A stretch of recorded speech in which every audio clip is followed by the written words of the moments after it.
আসসালামু আলাইকুম। কেমন আছেন সবাই? সবাইকে জানাচ্ছি বিজয় দিবসের শুভেচ্ছা। ভাবছেন আজকে আবার কি করছি? হ্যাঁ, বিজয় দিবস উপলক্ষে সারা বাংলাদেশ উৎসবে মেতেছে। আর বাঙালি হলো বরাবরই ভোজন রসিক। নানান রকমের খাবারের সমাহার দিয়ে যদি ভোজনের আয়োজন না করা হয় তাহলে কি আর উৎসব হয়?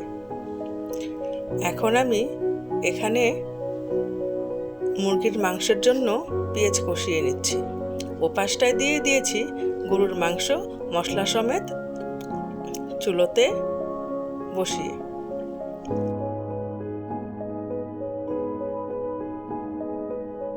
দিয়ে দিলাম আদা রসুন।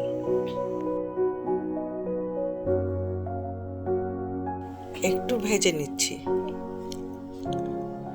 এখন দিয়ে দিলাম জিরার গুঁড়া। গরুর মাংসেও দিয়ে দিচ্ছি জিরার গুঁড়া। এখন একটু নেড়ে নেব।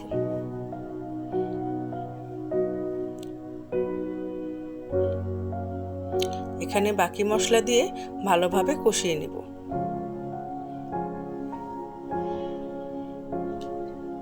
দিয়ে দিচ্ছি বাদাম বাটা।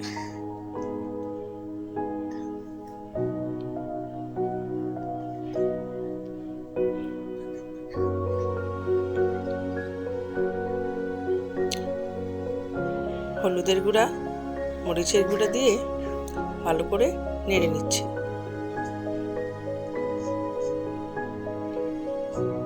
সামান্য পানি দিয়ে কষিয়ে নিচ্ছি। তেজপাতা দিয়ে দিলাম, এলাচি, লবঙ্গ। ভালোভাবে নেড়ে নিচ্ছি। মাংসগুলো দিয়ে দিলাম।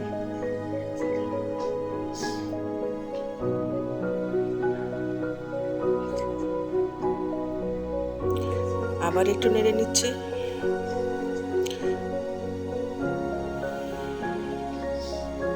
সামান্য একটু গরম পানি দিচ্ছি। গরুর মাংসটা আবার একটু নেড়ে দিচ্ছি। এখানেও দিয়ে দিচ্ছি গরম মশলা।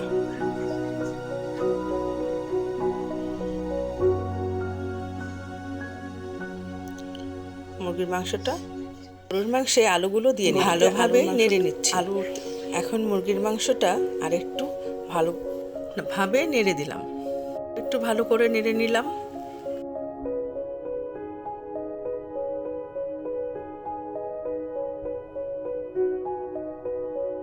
মুরগির মাংসে এখন কয়েকটা কাঁচামরিচ দিয়ে আবার নেড়ে দিচ্ছি।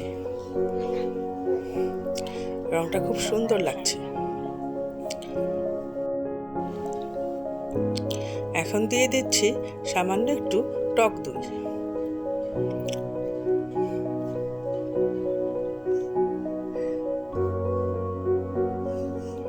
এটা প্রায় হয়ে এসেছে।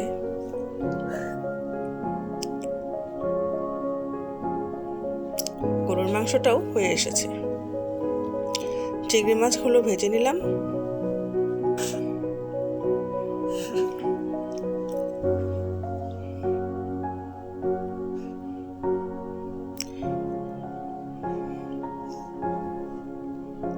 উল্টে দিচ্ছি।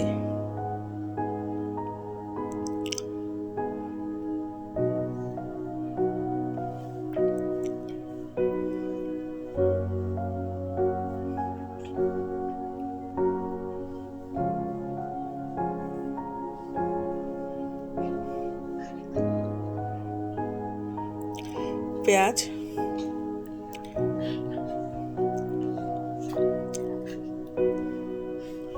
তেলে ভেজে সামান্য একটু হলুদ মরিচের গুঁড়ো দিয়ে লবণ দিয়ে এটাকে ভুনা করে নিব। তেমন কিছুই দেব না।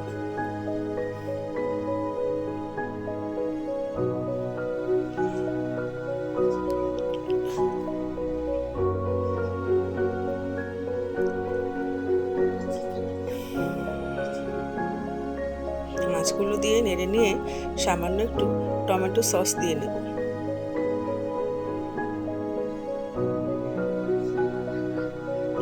আর 2-4টে কাঁচামরিচ,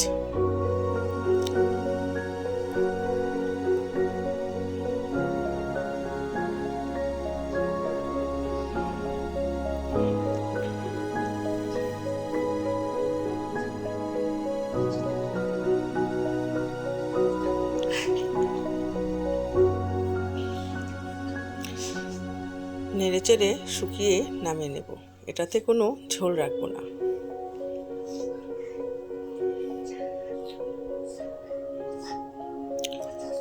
এখানে আমার সবজিটাও হয়ে এসেছে। বিফ কাবাবও রেডি। আমি এটা অফলাইনেই করে নিয়েছি। অফলাইনে পোলাওটাও আমি রেডি করে নিয়েছি। এত কিছু তো আর ভিডিওতে দেখানো যায় না, তাহলে ভিডিও অনেক বড় হয়ে যাবে, আপনারা বিরক্ত হবেন। তাই ভিডিও ছোট করার জন্যই আমি অফলাইনে কিছু কাজ করে নিয়েছি। রেডি হয়ে গেল আমার আজকের দুপুরের আয়োজন। ধন্যবাদ।